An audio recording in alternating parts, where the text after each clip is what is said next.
What is autism? So I'll talk to that in a minute, but also just to say that one of the things you talked about earlier in this sentence, which was very important, is that when children show behaviors that parents don't understand or the community don't understand, we label them. I see. So these are children that we call naughty, badly behaved. Absolutely.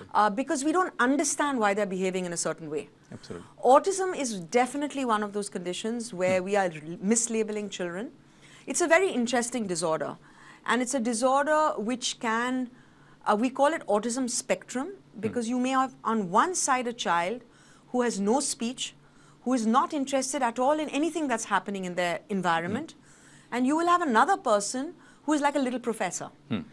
You will have somebody who can recite poetry, who can learn things, but their ability to make connections with other people is very impaired.